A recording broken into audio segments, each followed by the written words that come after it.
육을 완전히 죽인 다음에 그 다음에 부활로 영이 산단 말이에요. 부활로. 이 부활에서 영원히 사는 거 아닙니까? 영원히. 이 구조예요. 성경은. 이 구조를 사탄이 두려워하는 겁니다. 예수님이 십자가상에서 승리하셨거든요. 다 이루셨거든요. 이 뒤에 인류는 이 예수님의 뒤만 쫓아가면 다 승리하는 거예요. 길이 다 닦여져 있습니다. 승리의 깃발도 다 이때 꽂아져 있어요. 쫓아만 가면 되는데 그 다음에 사탄이 하는 일은 이거를 또 가리는 거예요. 지금 교회가 문제가 그거예요. 배부르니까 한국 교회도 그렇고 전 세계 교회도 그렇고 라오디게아 교회 산업혁명 이후에 물질적으로 풍요해졌단 말이에요. 그래 미지근한 신앙으로 온단 말이에요. 배불러지면 배불러질수록 미지근해집니다. 신앙은. 유럽이 미국이 다 그렇게 무너지죠. 한국 무너집니다. 왜요? 배부르다는 게 뭐예요? 배부름. 산업혁명이 뭡니다? 산업혁명이 영적 혁명이에요? 육적 혁명, 물질기에 아주 풍요로운 육적 풍요로움이 임한 게 산업혁명 아니에요. 다 육적으로 강해지니까 풍부해지니까 영적으로 무뎌집니다. 그러면서 영적 구조, 영적 승리에 대한 확신, 절대 확신 거기까지 가지 못하는 점점 배부를수록 영성이 떨어지면서 그런 상태에서 7년 대안으로 들어가는데 어떻게 순교를 합니까? 절대 순교 못해요. 그래 지금 한국교회가 계속 육으로 축복받고 영으로도 축복받고 그건 우리 생각이에요. 지금 성경을 우리 마음대로 지금 풀어놓고 우리는 예수 믿으니까 구원된다고만 얘기를 하고 확신을 하는 것처럼 얘기를 하는데 예수 믿으면 구원되는 건 맞습니다만 그렇게 얘기를 한 성경은 마지막 7년 대환난에서도 동일하게 얘기를 안 해요. 7년 대환난에서 이 예수를 믿는 자들의 증언 나오는데 다 순교입니다. 그들은 하나님의 말씀과 6장 9절로 나오잖아요. 바로 나옵니다. 하나님의 말씀과 그들이 가진 증거로 말미암아 죽임을 당한 영혼들. 하나님의 말씀과 그들이 가진 증거로 말미암아 육적으로 풍부해진 영혼들이 아니에요. 육적 축복을 받은 영혼들이 아닙니다. 지금 그런 영혼들 여기서 다 배교해요. 물론 육적 축복을 받으면서 순교의 준비를 한다면 더없이 좋죠. 그렇게 준비할 자신 있으면 육복 축복을 받아야 됩니다. 그런데 만일에 육적으로 축복받고 실족해서 순교 못한다고 하면 안 받는 게 훨씬 낫죠. 제가 육적 축복을 거부하는 것이 아니라 부정하는 것이 아니라 그것이 부차적인 것이라는 거예요. 그것이 주가 아니라는 거예요. 순교가 영적 승리가 주라는 거예요. 이것을 놓치면 절대 안 됩니다. 굶어 죽는 한이 있어도 이걸 놓치면 안 돼요. 그런데 한국교회가 이거를 너무 쉽게 버려버리고 그냥 육적 축복으로 지금 막 미친 듯이 달려가고 있는 겁니다. 다 순교에서 떠나는 거예요. 지금 순교 얘기를 하면은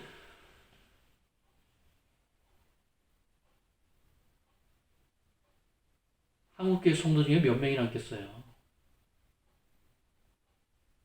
지금 이 상황을 극복을 해야 되고 돌파를 해야 돼요. 성도 떨어져 나갔다고 지금 이 얘기 못한다? 나중에 예수님 백보자 앞에서 그런 얘기 하십시오. 그건 진리가 아니고 그건 성경이 아니고 교회가 아니에요. 지금 한국 사회가 지금 어느 정도 지금 이 경제적으로 어느 정도 성장해서 지금 이 세계 지금 어디에 경계되고 해서 지금 이 한국 교회가 성도들 향해 좀 순교를 얘기하는 게 누구 교회 말아먹으려고 지금 천만의 말씀입니다. 지금 그대로 가는 게 말아먹는 거예요. 누구 말이 진리인지는 여러분 양심이 알 것입니다. 이대로 가면은 큰일 나요. 저는 상관없어요. 저는 저 혼자 구원받는 그런 상황이기 때문에 저는 큰 상관없습니다. 그렇지만 한국 교회를 생각하고 주의 백성들을 생각하면은 지금처럼 있을 수가 없는 거예요. 말씀에서 말씀에서 너무 멀어지고 이탈되어 있습니다.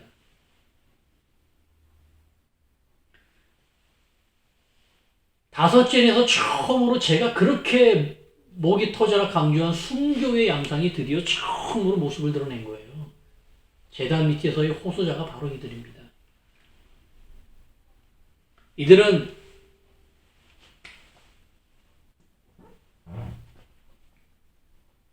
환란 시작에 전쟁과 기근에 의한 사망자가 아니에요. 이건 순교가 아닙니다. 이들의 순교는 무엇이냐면 가톨릭과 이슬람에 의한 순교예요. 즉 이들에 의해서 목베임을 당한 순교자들을 말하지 전쟁과 기근 때문에 이런 어쩔 수 없는 사고 때문에 죽은 자들을 말하는 게 아닙니다. 그런 자들이 없을 거예요. 이 양상은 지금 이 시간에도 발생을 하고 있기 때문에 여러분께서 어렵지 않게 상황을 아실 테고요. 실제 이슬람이 지금 많은 이슬람 국가 안에서 예수를 믿는 개신교도들을 지금 죽이고 있죠. 순교인데 가톨릭 마찬가지입니다. 가톨릭은 더 큰 살상을 준비하고 있어요. 가장 무서운 세력이 가톨릭입니다.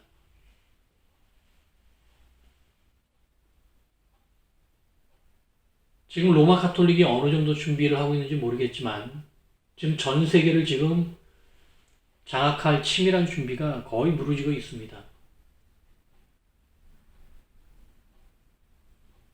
가톨릭도 개신교회를 극심하게 박해를 합니다. 이슬람은 이제 이 상황이 현재로 지금 나타나고 있고요. 가톨릭은 중세 때 이미 이 선례를 다 보여줬어요. 우리가 잘 알고 있듯이 중세, 교회사의 중세가 암흑시대가 됐냐, 앞서 말씀드렸죠. 일곱 교회에서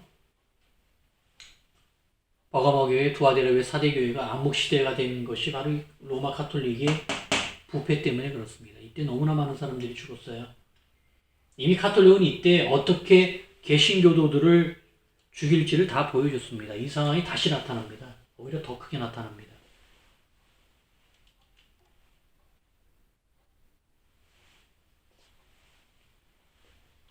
자, 이 세부적인 얘기들도 제가 얘기하는 것보다 여러분께서 인터넷 뒤지시고 찾으면 너무나 많은 정보들이 있습니다. 확인하시고요. 역사적으로 들어가서 역사적 확인을 하셔도 계속 나옵니다. 가톨릭도 이런 걸 숨길 수가 없어요. 자, 여기서 이제 잠깐 그러면은 7년 대환란이 시작되고 바로 목베임의 그 순교가 발생하는데 이들이 영이 왜 갑자기 그럼 사람이 죽으면 이 영이 음부로 가잖아요, 이렇게. 그런데 이때는 왜 바로 승천을 하느냐? 이때는 바로 승천을 합니다. 이게 특징이에요. 왜냐하면 이 승천의 근거가 뭐냐면 바울이 말한 세 분의 부활 시기입니다. 첫째는 그리스도요. 두 번째, 그가 강림하실 때 그에게 속한 자. 즉, 이 기간이 이 두 번째, 마지막 세 번째가 심판 때 아닙니까? 이렇게 세 번의 부활 시기가 있는데 두 번째가 그가 강림하실 때, 재림 때란 말이에요. 근데 재림 때는 재림 요 때를 말하는 게 아닙니다. 첫째 부활인데 이때를 말하는 게 아니라 7년 전체를 말하는 거예요, 이때는. 두 번째 시기는 7년 전체를 재림 때라고, 강림하실 때라고만 말씀을 하신 거여서 강림한 요 때 부활한다는 게 아닙니다. 그래, 7년 대환란이 시작되면서는 순교자들은 바로 순교하도록 그 영이 하늘로 올라갑니다.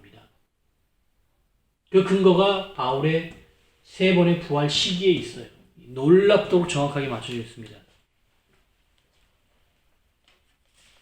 이 얘기를 뒤에 천국과 지옥을 풀면서 아주 놀라운 천국과 지옥의 구조가 쫙 펼쳐지면서 이 푼 모든 요한계시록의 내용, 7,000년의 모든 내용, 모든 지형, 뭐 다 수부터 완전히 다 그것이 정확하게 맞는 진리라는 것을 이 천국과 지옥이라는 최종 묵상에 의해서 능히 검증을 하고도 남을 것입니다. 기대하시고 이 내용은 제일 끝에 나와서 종말의 비밀에서 제일 끝으로 제가 놨어요. 워낙 중요하기도 하고 최종적인 결정적인 증거이기도 해서 마지막에 천국과 지옥의 비밀을 전부 알려드릴 텐데 기대하셔도 뭐 전혀 손색이 없을 테고요. 저도 빨리 이 내용을 선포할 수 있는 그때가 오기를 기대합니다. 자, 지금 정확히 맞춰져 있는 거예요. 완전히 맞춰져 있습니다. 그래서 전환란의 순교자가 바로 그 즉시 이 승천한 모습을 보이는 겁니다. 이러면서 이 다섯째 이인에서는 이보다 사실 더한 무서운 말씀을 하셔요. 하나님께서 6장 11절에서 각각 그들에게 신 두루마기를 주시며 이루시되 아직 잠시 동안 쉬되 그들의 동무종들과 형제들도 자기처럼 죽임을 당하여 그 수가 차기까지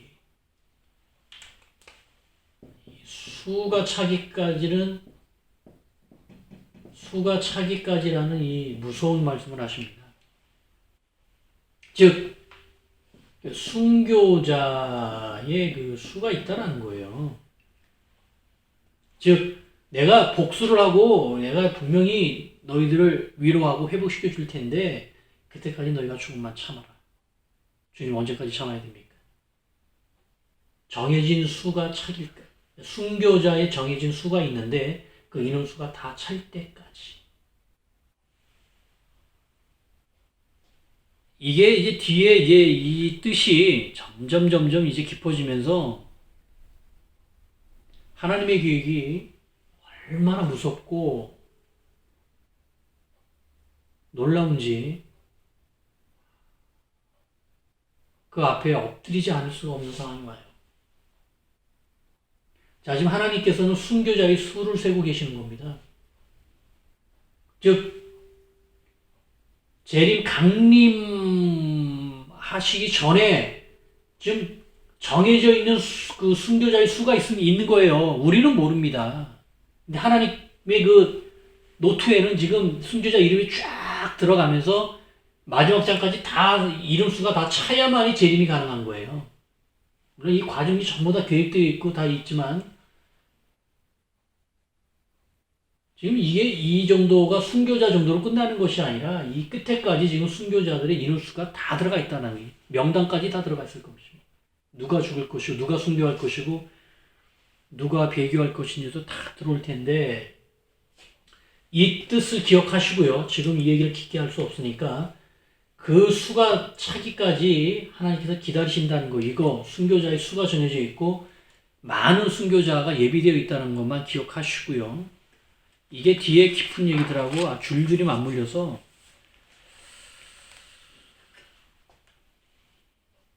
칠년대한난을 다시 보고 성경을 다시 보는 그러한 중요한 계기가 될 것입니다. 자, 이렇게 다섯째 인에서 처음으로 순교의 양상, 교회의 양상이 드러납니다. 이것을 8장을 이렇게 전하는 시작으로 나서는 이 앞의 내용을 도저히 설명할 수가 없습니다. 예. 자, 그리고 여섯째 인을 떼시죠. 그래서 여섯째 인이 떼지면서 6장의 마지막 현상이 나타납니다. 자, 여섯째 인이 떼지면서 나타난 현상은 무엇이냐면 자연재해입니다. 앞서도 자연재해가 있었죠? 기근이 있었습니다. 앞서 셋째 인이죠. 셋째 인이 기근이었는데 여섯째 인도 자연재해, 연재해입니다. 이때는 이제 기근의 형태였고요. 여섯째 인은 이때의 양상은 지진의 가능성이 제일 큽니다. 천체의 변화도 이제 수반이 될 텐데 천체의 변화보다는 굉장히 큰 지진이 발생합니다. 그래 이 지진 역시 예수님께서 종말예언 때 환란의 시작대를 알 수 있는 세 가지 징조를 말씀하시면서 전쟁과 기근과 지진이라고 이 세 가지를 말씀하셔요. 지금 이 세 가지가 정확하게 6봉인 안에 지금 다 들어가 있는 겁니다. 6제에서는 지진을 말하는 이 지진이 굉장히 큰 지진이에요. 이 지진에 의한 엄청난 화산재부터 그런 것에 의해서 이 섬이 움직이고 섬이 막 침몰하고 다시 만들어지고 산들의 모양이 형체가 변형이 될 정도의 굉장히 큰 그 지진이 발생합니다. 그래 이 지진으로 인해서 많은 그 연무들도 나올 것이고요. 연기들도 나오면서 그러면서 해와 달과 별이 가려지는 그러한 현상들이 6째 인입니다. 실제 그 천체 변화로 보기에는 해가 그렇게 검어지고 달이 핏빛으로 이게 뭐 요엘서에 있는 말씀이긴 합니다만 실제 그런 현상이 일어나지는 않을 것이고요. 다만 이 지진에 의한 여파로 인해서 그렇게 천체들이 변화되는 시각적으로 변화되는 그런 현상들은 분명히 발생할 것입니다. 그래 이러한 지진, 이러한 강력한 이러한 현상들을 보면서 이제 사람들이 종말의 때를 의식을 하는 겁니다. 믿는 자도 그렇고요. 믿지 않는 자도. 전쟁까지 터졌으니 뭐 이건 정말 난리가 난 거죠. 이 현상을 보면서 세상의 끝이 멀지 않았다는 것을 인류 전체가 의식을 한다는 것이에요. 그렇지만 그렇다고 해서 성경을 믿는 것이 아니고 또 예수를 믿는 것도 아니죠. 의식만 하고 알아차린다는 것이지 그것 때문에 이제 예수 믿어야 되겠다라고 그런 쪽으로까지 생각이 열리지는 않는다는 것입니다. 자, 이렇게 지금 6장을 다 마쳤어요. 6장 안에, 계시록 6장 안에 첫째 인부터 6째 인까지의 내용을 쭉 봤습니다. 전부 다 환란의 시작 내용이에요. 하나도 아닌 6개의 그 인이 열렸는데, 인을 떼었는데, 환란 중이 되든가, 이런 환란 후에 있는 현상들이라고 볼 수 있는 건 하나도 없어요. 다 환란의 시작 때에 능히 발생할 만한 그러한 사건들만 지금 순서대로 나오고 있습니다. 이 얘기는 계시록 6장을 7년 대환란의 시작으로 놓을 수밖에 없는 거예요. 이렇게 명확하게 말씀에 써 있는데도 불구하고 6장을 안 놓고 8장을 놓는다는 건 참 이해하기 힘든 그런 해석입니다. 물론 6장에서 더 앞으로 놓으려고 해도 이제 앞으로 놓을 수는 없죠. 6장이나 8장이나 두 위치밖에 없는데 8장으로 나가면 뭐 안 맞는 것만 나오고 맞는 거는 정말 희미하게 나올 수 있는 그런 정도고 6장은 너무나 선명하게 맞아서 환란의 시작 지점을 알 수 있는 그런 것은 이게 힘들지가 않습니다. 자, 지금 6장을 다 마쳤는데요.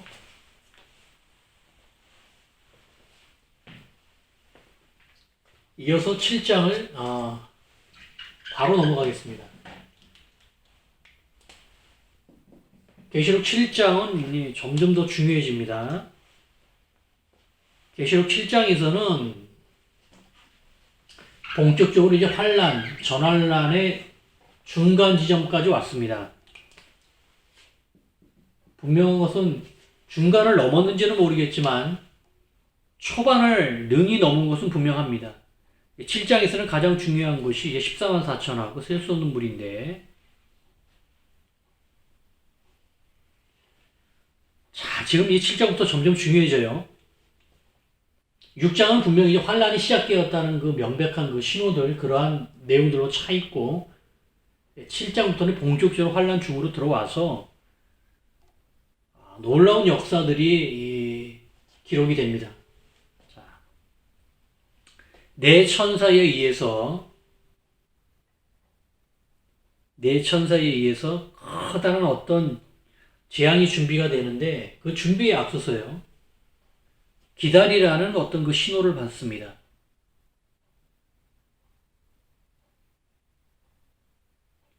자, 분명히 지금 물론 이 내천사는 뒤에 9장에서 이제 드디어 그 출정을 하죠. 그렇지만 이 먼저 제시가 되면서 기다리라고 한 것이 결국 14만 4천을 기다리는 거예요. 자, 그래서 이 14만 4천으로 바로 넘어가기 전에 잠깐 그 전환란의 상황을 잠시 좀 전체적으로 좀 볼 필요가 있는데요. 자, 지금 이 부분이 중요해서 그 부분 넓게 그리겠습니다.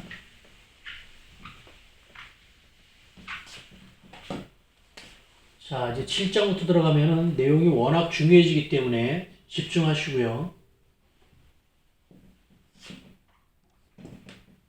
집중도 하셔야 되고, 6장부터 기록하겠습니다. 그래서 1장 있었고요. 자, 7장이 이 정도 금방이고, 8장이 이 정도 있습니다. 그리고 9장이 있죠. 자, 6장 환란이 시작되면서 첫째인, 둘째인, 셋째인, 넷째인, 다섯째인, 여섯째인까지 떼집니다. 그리고 일곱째인을 떼야 되는데 일곱째인이 안 나오고 이제 14만 4천으로 넘어가 버린 거예요. 자, 6과 7 사이에 지금 뭔가가 좀 들어온 거예요. 일곱째 인은 언제 떼지죠? 여기서 떼집니다. 8장 시작 때 일곱째 인이 떼져요. 그러면 이 6장에서 끝났고, 그 7장은 뭐냐는 거예요. 6째 봉인, 7째 봉인 사이인데, 사이에 정확하게 이 7장이 들어가 있는데, 이 사이와 이 사이에 정확하게 7장이 들어가 있어요, 지금. 계시록 7장이 정확하게 들어가 있는데, 이 내용이 뭐냐면, 14만 4천이죠. 그리고 셀 수 없는 물이라는 아주 중요한 부분이 있습니다. 자, 지금 전할라만 전체적으로 보면은요. 1, 2, 3, 4, 5, 6 봉인 다음에 8장에서 7째 봉인이 열리면서 여기서 이제 다시 1, 2, 3, 4 나팔이 나오잖아요. 9장 가서 5 나팔, 6 나팔, 다섯째 나팔, 여섯째 나팔이 나옵니다. 여기까지예요. 여기까지가 전환란입니다. 10장부터 이제 후환란이죠. 이때죠. 이때가 제일 중요하다 그랬어요. 이때가 제일 중요해서 이때인데 10장부터 이제 10장, 11, 12, 13이 이렇게 되면서 이게 자, 여기까지가 전환란이에요. 자, 이걸 보면은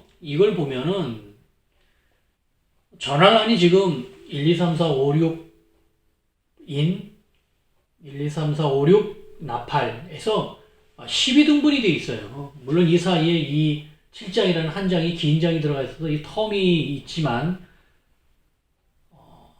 7장의 그 수로 보면은 7장의 수로만 보면은 전환란 전체는 여기 6개의 인, 여기 6개의 나팔 해가지고 총 12개의 제약 내용으로 채워져 있습니다. 전환란이. 이해가 되시죠?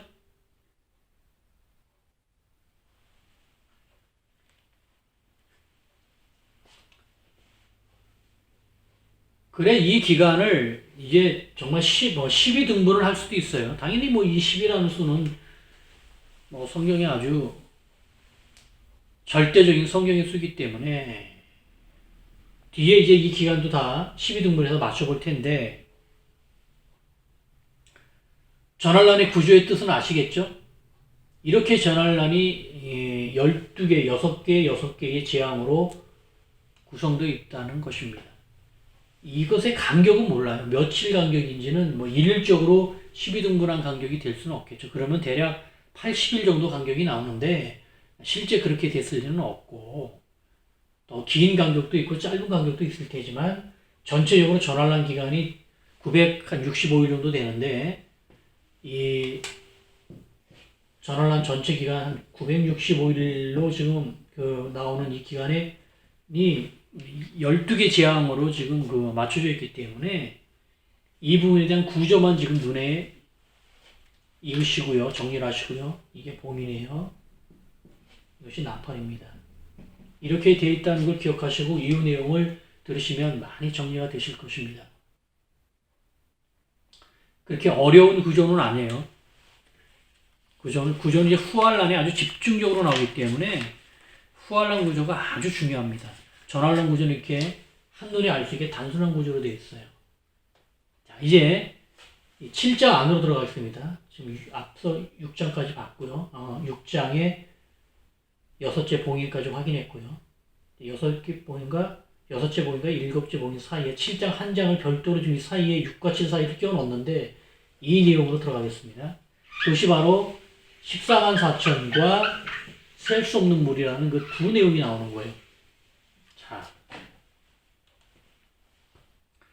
7장에 들어가서 요한계시록 7장에 들어가서 그렇게 앞서 말씀드린 네 천사가 나오면서 뭔가 준비를 합니다. 굉장한 큰 징벌, 심판을 준비하는데 하면서 그 전에 시한을 정해줘요. 뭐 하기까지, 인치기까지 기다리라는 거죠.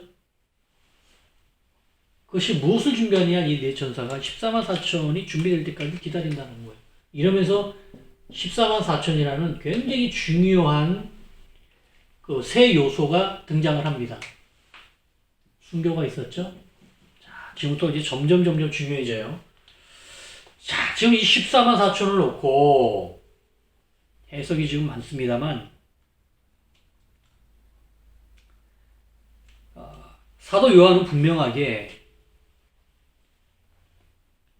이들을 각 지파라 그랬어요. 이스라엘의 12지파라고 얘기를 했습니다. 이들은 이들에 대한 여러 가지 해석을 지금 얘기하는 것보다 그건 앞서 말씀을 드렸고요. 이들은 교회일 수가 없어요. 그리고 14만 4천의 성도일 수도 없습니다. 근데 약간 틀리죠. 교회는 14만 4천 명의 교회를 말하는 것도 아니고요. 14만 4천 명의 성도 그것도 아닙니다. 이들은 말 그대로 유대인이에요. 지금 따지면 유태인입니다. 유태인 14만 4천 명을 말하는 거죠. 즉 유대인의 회복수를 말하는 거예요. 그래 신약성경에서는 유일하게 이 7장에서 12지파의 이름이 나옵니다.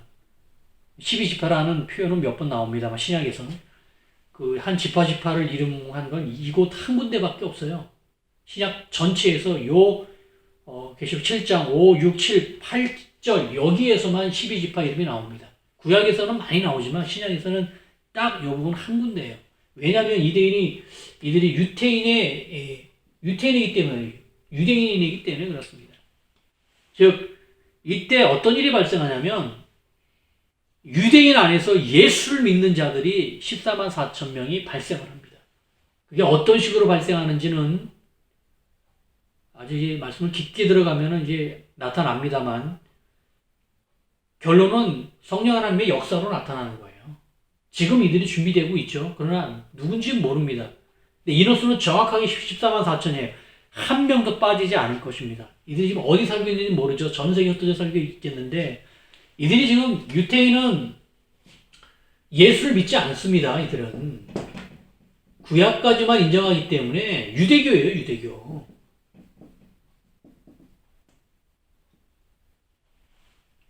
이들은 유대교도들이에요. 지금. 그래 예수를 구세주로 인정을 안 합니다. 신약 성경을 인정하지 않잖아요. 그런데 이들 안에 예수를 믿는 자들이 이 환란을 시작되고 나서 얼마 뒤 중간쯤인지 좀 약간 앞부분인지 저도 좀 완전한 중간은 아니고 그보다 좀 앞선 것 같이 느껴지는데 이들이 인침을 받으면서 어쨌든 어떤 식이든지 성령의 분명한 사인을 받으면서 예수를 믿는 자들로 이들이 대전환이 일어나면서 유대인 구원이 시작됩니다. 이들을 말하는 거예요. 이 14만 4천은 정확하게 유태인입니다. 교회가 아니에요. 교회가 될 수가 없습니다. 지금 좋은 거는 전부 다 교회에다 갖다 붙이고 나쁜 건 전부 다 사탄한테 갖다 붙이는데 올바른 해석이 아니에요. 그것은 선악으로는 맞습니다만 좋은 것도 한두 개만 먹어야지 좋은 거 다 먹으려고 그렇게 하면 나중에 나오는 얘기하고 또 안 맞는데 그건 또 어떻게 할 거예요, 그러면?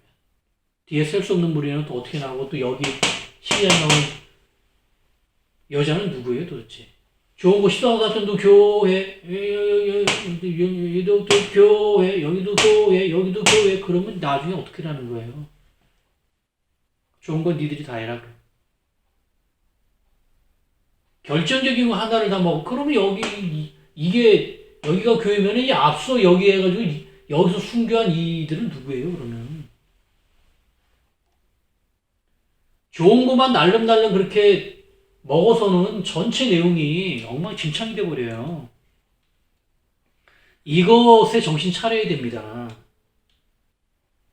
선한 것이 하나님 쪽 교회교회라는 것은 맞는데 그건 분명한 사실이고 맞는데요. 성경은 그렇다고 믿는 자들한테 이스라엘 선민한테 모든 걸 몽땅 다 주지 않았어요. 그랬으면은 신약이 없죠. 그러면 구약 유대인 유대교 유대인 선민이 하나님을 그렇게 잘 믿는데 그 안에서 다 끝나버려야지. 왜 그들이 왜 실족을 하고 그들이 왜 그렇게 그런 현상이 벌어집니까? 오직 하나님이 왜 하나님의 말씀을 그냥 땅에 팍팍 길 정도로 그렇게 하나님께 충성하고 무시무시한 하나님을 절감한 유대인이 왜 예수 그리스도가 나왔는데 아직도 믿지 않고 있는 그러한 이상한 현상이 일어나요. 하나님의 역사를 성경이 말하는 그 역사를 양면을 정확하게 양쪽을 다 보질 않고 한쪽만 보니까 그걸 날른다는 다 먹는 쪽만 좋은 거지 그 외에 인류한테는 이게 도저히 이해가 안 되고 억측이고 그게 하나님 입장에서도 엉망이 된 창조를 만들어 놔가지고 아주 하나님 난처하게 만드는 그런 상황이 되는 거예요. 아주 이기적인 그 피조물의 이기적인 교회가 되어버리는 겁니다. 하나님의 그런 입장은 없어요. 나만 잘 먹고 잘 살고 나만 축복받으면 끝나는 거지 하나님이 그 진리가 깨지는 그런 거는 좀 생각도 안 하는 겁니다. 그럴 수가 없어요. 14만 4천은 유대인밖에 안 됩니다. 드디어 사도 바울이 로마서 11장에서 말한 그 유대인 구원이 이렇게 시작이 되는 겁니다. 그래 지파 이름까지 정확하게 다 나열이 되면서 인원수도 나열이 되면서 이들이 인침을 받아요.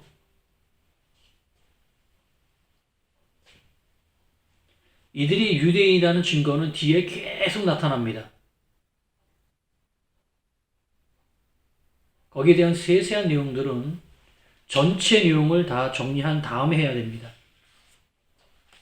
이 안에 지금까지 해석되지 못한 상상을 초월한 내용들이 굉장히 많이 들어가 있어요. 그것이 지금 전혀 보이질 않으실 텐데 제 설명을 듣고 나면은 하나씩 보일 것입니다.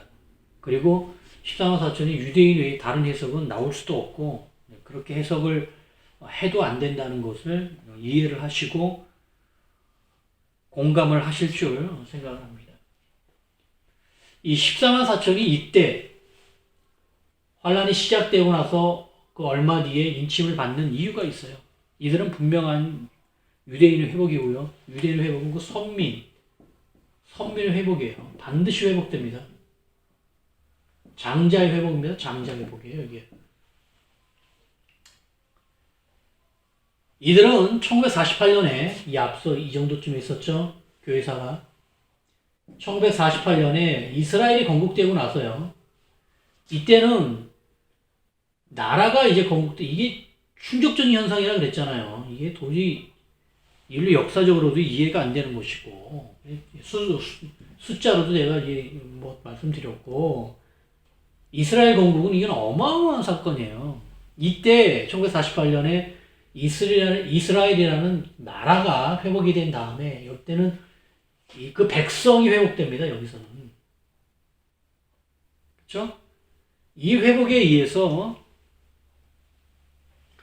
이 심판 뒤에 이 새 예루살렘에서는 그 12지파의 이름이 새 예루살렘의 이름이 나오면서 완전한 회복의 순서대로 넘어가는 거예요.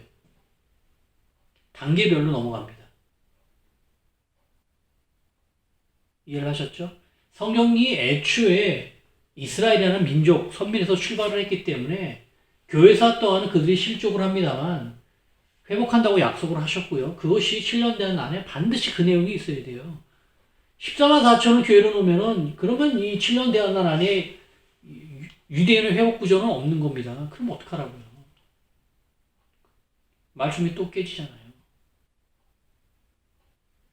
그래 이 사건들 하나하나가 다 필연적인 과정에 의해서 순서대로 지금 회복되는 단계예요. 거기서 우리는 7년 대한난에서 14만 4천이라는 선민, 택함을 받은 민족, 유대인의 회복의 역사를 보게 됩니다. 정교하게 맞춰져 있는 역사예요. 이들은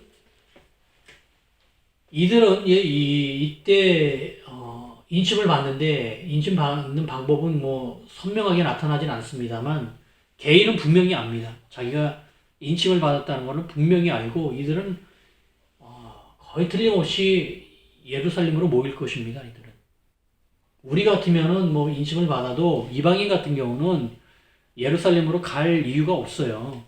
그런데 유대인 같은 경우는 자기가 계속 유대교 안에서 구약만 믿고 있다. 예수 그리스도가 메시아라는 것을 알고 믿는 다음부터는 이들은 예루살렘으로 모일 것입니다. 그래 그 내용이 선명하진 않습니다만 그러한 그 이동의 경로가 있고요.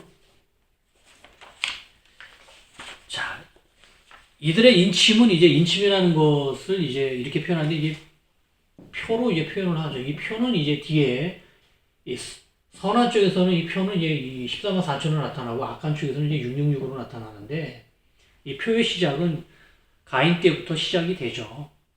그래서 그것이 계속 예고가 되고 예표가 된 뒤에 출애굽 때 더 분명하게 이마와 손바닥에 인을 치는 손민의 인을 치는 그러한 방식으로 다시 한 번 더 확장이 되고요. 그것이 마지막 때 와서는 14만 4천에서는 표를 받는 인을 치는 이러한 현상으로 악에서는 이제 후알란 들어서 666을 인치는 이러한 방법으로 양분이 돼서 양쪽 진영이 이제 같이 나타납니다.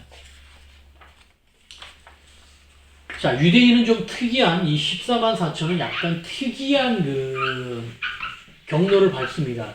이것이 이제 왜 이들이 나타났는지는 뒤에 다른 구조들을 알고 나서야 설명을 드려야 이해가 되는데 지금은 그게 안 보여요. 굉장히 중요한데 이들은 딱 두 번만 언급이 됩니다. 7장에서 어떻게 등장을 해서 어떻게 인침을 받아서 했는지가 나타나고 그들의 두 번 나타나는 두 번째 단계는 여기가 첫 번째 나타나고요. 두 번째는 이 14장의 마지막으로 나타납니다. 추수 전인데요. 이때 이렇게 두 번만 나타나요. 이들은 14만 4천은. 이 중간 과정이 없습니다. 이들은 어떻게 되는지에 대한 중간 얘기가 없어요. 이들에 대한 얘기가 워낙 그 좋은 얘기들이 많아서 선뜻 이들은 교회라고 해석을 하고 싶어요. 그런데 이 축복이 이유가 있습니다. 이렇게 두 번 나타나는 이 14만 4천의 중간 과정이 기록이 없어요. 그래 이 기록이 없다 보니까 어떤 해석들은 이제 이 14만 4천을 두 증인으로 갖다 붙입니다.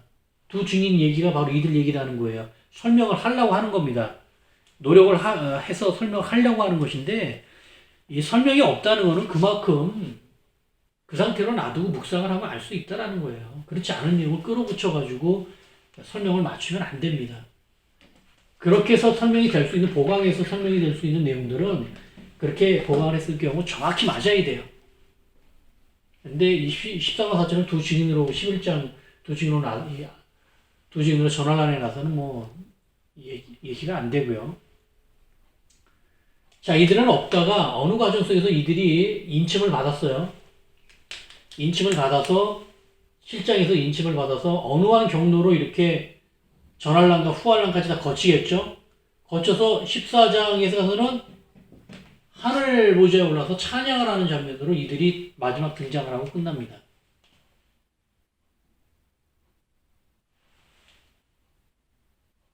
이들은 유대인이에요. 유대인인데 예수를 믿는 자들입니다. 그래서 이들에 대한 정체와 의미는 이제 계시록 14장 여기에서 그 짧은 설명에서 이들에 대한 이들이 알 수 있는 내용들이 그 계시록 14장의 1절부터 5절 사이에 많이 들어가 있어요. 이 내용을 알게 되면은 이들이 어떤 경로를 밟아서 한 명도 빠짐없이 14만 4천이 이때 인침을 받는데 14장에서 14만 4천이 그대로 다 100%다 하늘 보좌에서 찬양을 올려드리거든요. 즉 이 얘기는 이 하늘 보좌로 올라갔다는 것은 순교했다는 얘기예요. 이 사이에 순교를 안 했으면은 휴고도 없으니까요. 올라갈 수가 없어요. 자, 지금 6장에서 5째 봉인에서 지금 순교자가 나오는데 지금 승천에 있는 상태에서 하늘재단에서 지금 호소를 하잖아요. 그랬듯이 이 모습을 봐서는 이 승천한 이 모습은 승천한 모습은 순교밖에 없다라는 거. 즉 14만 4천은 환란이 시작되고 얼마 뒤에 한 3분의 1이나 요쯤에 아니면 절반이나 늦게 가면 절반까지 가있지만 절반까지는 안 갈 것 같은데 이때 어떤 인침을 받고 어느 경로든지 예루살렘 쪽으로 가면서 순서대로 순교를 하는 겁니다. 후환란 들어서는 경배윤율까지 받지 않아요. 그 내용이 14장에 다 들어가 있는데 그러면서 경배윤율을 안 거부를 했다는 얘기가 순교했다는 얘기예요. 그래 다 순교했기 때문에 다 순서대로 다 순교한 뒤에 마지막 최종 모습을 14장에서 한 번만 보여준 겁니다. 그래 하늘 찬양을 올려드리면서 유대인 구원이 끝나요. 완성이 됩니다. 할렐루야. 그래 이들의 회복 기간은 7년 대한난의 중간에 딱 들어가 있어요. 이게 의미가 있습니다.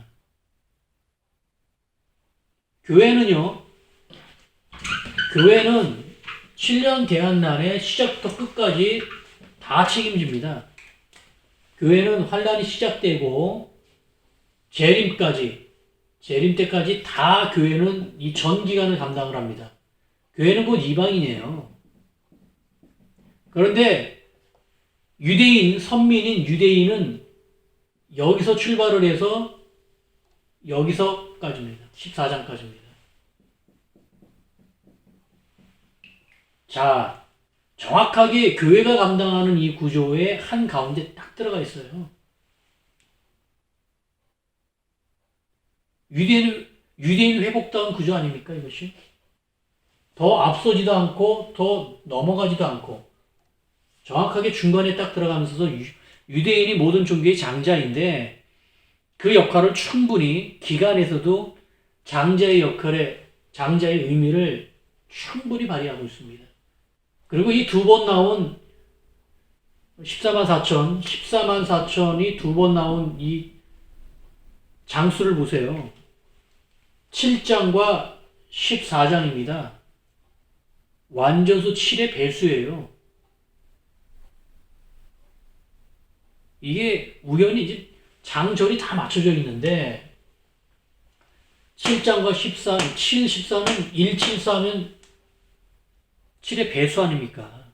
거기에만 딱 들어가 있어요.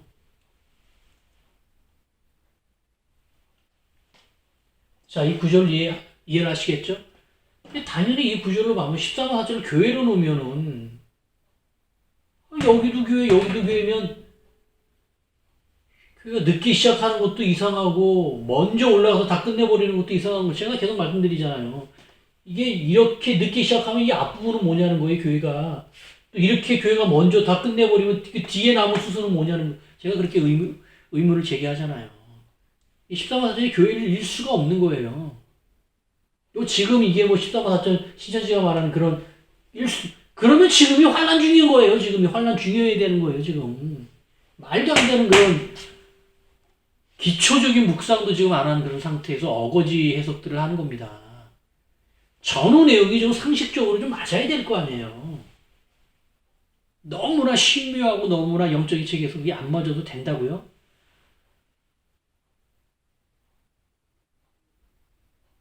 제가 말씀 읽으면서는 전후 내용이, 전후의 모든 내용이 입이 딱 벌어질 정도로 다 맞아 있어요.